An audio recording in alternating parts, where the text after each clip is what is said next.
ஒரு 25,000 ரூபா சம்பளம் வாங்குறவர் தன்னால் ஒரு மாதம் ஒரு 5,000 ரூபா சேமிக்கிறாரு அப்படின்னா 10 வருஷ கணக்கில் அவராலையும் 20 லட்சம் ரூபாயை அச்சீவ் பண்ண முடியும். மாதந்தோறும் தொடர்ந்து 5,000 ரூபா ஒருத்தர் இன்வெஸ்ட் பண்ணிட்டு வராரு அப்படின்னா 10 வருஷத்துக்கு அவர் இன்வெஸ்ட் பண்ணுற அமௌண்ட் வந்து 6 லட்சம் ரூபா.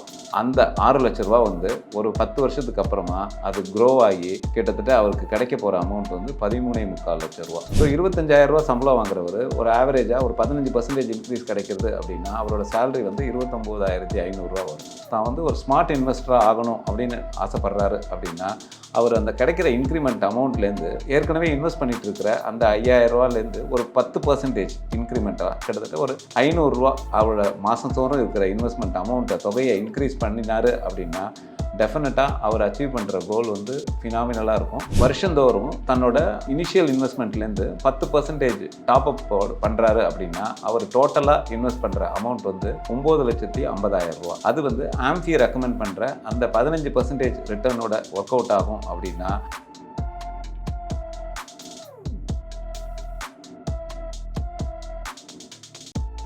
நேயர்களுக்கு வணக்கம். மாதம் ஒருத்தர் 20,000 ரூபா 25,000 ரூபா சம்பளம் வாங்குறவருக்கு தன்னாலேயும் 20 லட்சம் ரூபா சேமிக்க முடியுமா அப்படிங்கிற ஒரு கேள்விக்குறி இருக்குது. இன்வெஸ்ட்மெண்ட் தம்ப் ரூல் என்ன சொல்கிறது அப்படின்னா ஒருத்தர் சம்பாதிக்கிற பணத்தில் ஒரு 30% சேமிக்கணும். ஸோ அந்த 30% சேமிக்க முடியலன்னா கூட அட்லீஸ்ட்டு ஒரு 20% கால்குலேஷன் 20% அவரால் சேமிக்க முடியறது அப்படின்னா ஒரு 25,000 ரூபா சம்பளம் வாங்குறவர் தன்னால் ஒரு மாதம் ஒரு 5,000 ரூபா சேமிக்கிறாரு அப்படின்னா 10 வருஷ கணக்கில் ஒருத்தர் தொடர்ந்து சேமிக்கிறாரு அப்படின்னா அவராலையும் 20 லட்சம் ரூபாயை அச்சீவ் பண்ண முடியும். அதுக்கான ஒரு சின்ன கால்குலேஷனோட நம்ம இந்த செஷனில் பார்க்கலாம். ஒரு இண்டிவிஜுவல் ஒரு 25 வயசு பையன் இல்லை ஒரு 30 வயசு பையன் ஒருத்தர் தன்னோட 25,000 ரூபா சம்பளம் வாங்கிட்டு இருக்காரு அப்படின்னா ஒரு அதுலேருந்து ஒரு 20% அவரோட மாத செலவு போக ஒரு 20% தனியாக அலோகேட் பண்ணுறாரு அப்படின்னா அதை அவர் நம்ம இப்போ எல்லாருமே சொல்லிட்டு இருக்கிற அந்த மியூச்சுவல் ஃபண்ட்ஸ் இன்வெஸ்ட்மெண்ட்டில் சிஸ்டமேட்டிக் இன்வெஸ்ட்மெண்ட் பிளான் மூலமாக ஒரு 2 ஃபண்டில் ஒரு 2,500 ரூபா 2,500 ரூபா ஒரு 2 டிஃப்ரெண்ட் கேட்டகரிஸ் ஆஃப் ஃபண்ட்ஸில்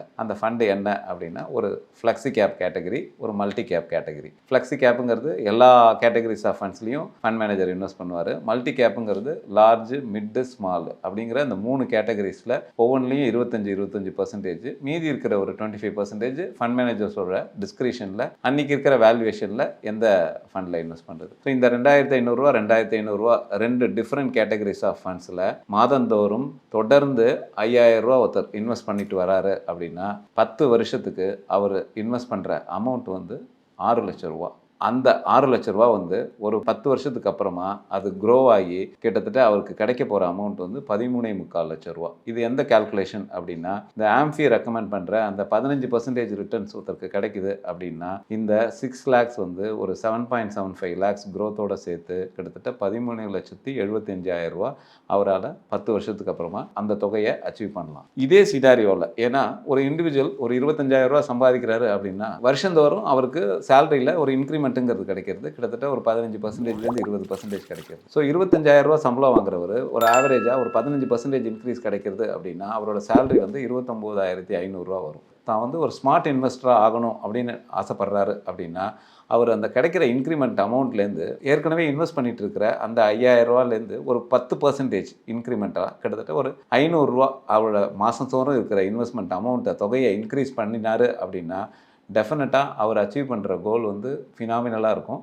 அதுக்கான கால்குலேஷன் உங்ககிட்ட ஷேர் பண்ணுறேன். இங்கே அவர் வருஷந்தோறும் தன்னோட இனிஷியல் இன்வெஸ்ட்மெண்ட்லேருந்து 10% டாப் அப் பண்ணுறாரு அப்படின்னா அவர் டோட்டலாக இன்வெஸ்ட் பண்ணுற அமௌண்ட் வந்து 9,50,000 ரூபா. அது வந்து ஆம்பி ரெக்கமெண்ட் பண்ணுற அந்த 15% ரிட்டர்னோட ஒர்க் அவுட் ஆகும் அப்படின்னா அவர் 10 வருஷத்துக்கு கழித்து அவர் அடைய போகிற தொகை வந்து 20 லட்சம் ரூபா. ஸோ இந்த தொகை வந்து ஒரு சாதாரணமாக ஒரு 25,000 ரூபா சம்பளம் வாங்கிட்டு இருக்கிறவருக்கு 10 வருஷம் கழித்து இந்த 20 லட்சம் ரூபா வந்து வித் 10% டாப் அப் இன்வெஸ்ட்மெண்ட்டில் கிடைக்கிறதுங்கிறது ஒரு சிக்னிஃபிகண்ட்டான அமௌண்ட்டு. அந்த கார்பஸ் வந்து அவருக்கு அன்றைக்கி தேவைப்படுற எந்த கோல்காக இருந்தாலும் யூஸ்ஃபுல்லாக இருக்கலாம்.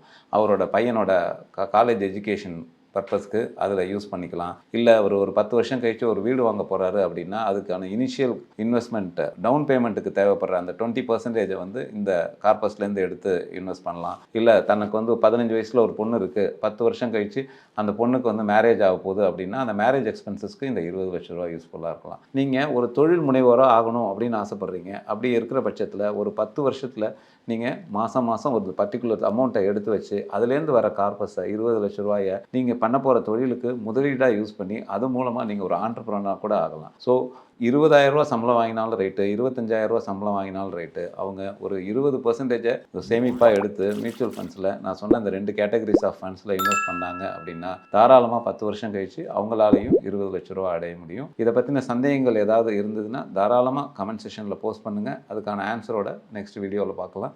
தேங்க்யூ. இந்த வீடியோ உங்களுக்கு பிடிச்சிருந்தா லைக் பண்ணுங்க, ஷேர் பண்ணுங்க, கமெண்ட் பண்ணுங்க. மறக்காம வெல்த் பாட்காஸ்ட் தமிழை சப்ஸ்கிரைப் பண்ணுங்க.